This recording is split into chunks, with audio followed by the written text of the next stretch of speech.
What's up, guys? Jacob Ober here. Welcome to my instant reactions from today's Green Bay versus Miami game. The Packers take this one by a final score of 31-12. The Packers today were a mixed bag of sorts, but in the end, they got the win that they needed in a rather convincing fashion. A 19-point victory covers the spread.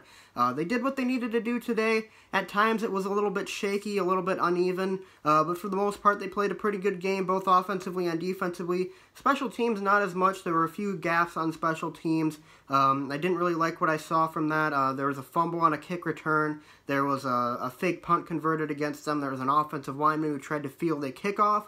So there was a little bit of mistakes in that department, but the defense today was really good, holding Miami to 12 points. They were kind of a bend, don't break thing. The Miami was able to move the ball at times pretty well, but the Packers did not give up a touchdown. They sacked Brock Osweiler 6 times in this game, and for the most part, they played a really good football game. And in fact, you might be able to say it was the best game the defense played all year long. Josh Jackson didn't have his best game, though. I believe he was No, it was Breeland filling in for King, and then Jackson took Breeland's spot. So Jackson today wasn't really the best. He was giving up a lot of completions over the middle, but Breeland was pretty good. Jair Alexander was pretty good. Kentrell Bryce got injured in this game. I don't know how long he's going to be out, but it looks like it's a injury that looks like he's going to miss a significant amount of time. So that kind of puts the Packers in an even more dire safety situation there. So hopefully the Packers can find a solution there. But offensively, the big story was Aaron Jones, who had 15 carries for 145 yards, a 9.7 yards per carry in that department, and also added 2 touchdowns on the ground and 2 receptions for 27 yards through the air. Aaron Rodgers, even though he missed some throws where you just kind of scratch your head at, he was an efficient 19 of 28, I should say, for 199 yards and 2 touchdowns. Did not have to have his best statistical day with Aaron Jones running as good as he was behind Aaron Rodgers. So the Packers, overall, they did what they needed to do. There were some moments in the game where you kind of were left scratching your head, kind of saying, "Oh, it's the same old Packers," you know. But they were good enough to win the game in convincing fashion today. So that's exactly what they needed to do. I really like what I saw from Mike McCarthy today, believe it or not. I thought he called a pretty good game for the most part. There was a few calls where I was like, what in the world are you doing? Like the 4th down around midfield, I think, in the second quarter, where he left Jamal Williams in there for he left Jamal Williams in there instead of using Aaron Jones, who at the time was averaging 20 yards a carry. There was a 3rd and 2, and then a 4th and 2. The Packers threw it on both downs for some reason. I don't know why, when you had a guy with a 20 yards per carry average just sitting over there on the sideline. So that was a real head-scratcher there. But other than that, I really don't think I had any problem with the play calling today. I'm glad that Mike McCarthy finally realized that, hey, this offense is flowing under Aaron Jones as the running back.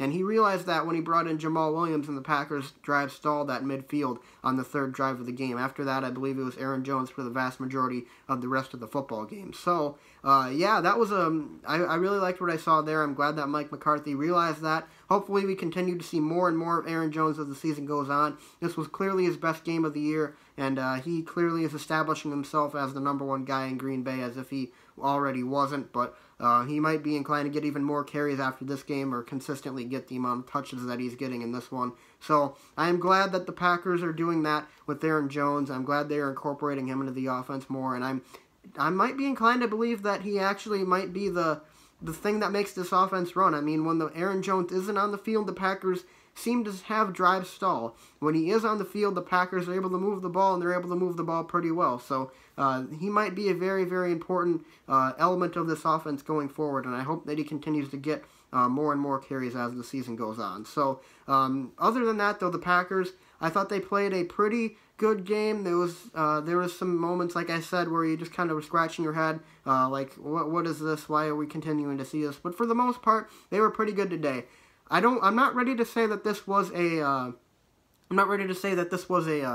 season-turning game yet. It might have been when all is said and done, but the true measuring stick is going to come this Thursday at Seattle. That is a game the Packers are going to have to go on the road and win, and they are 0-4 on the road this season, 4-0-1 at home.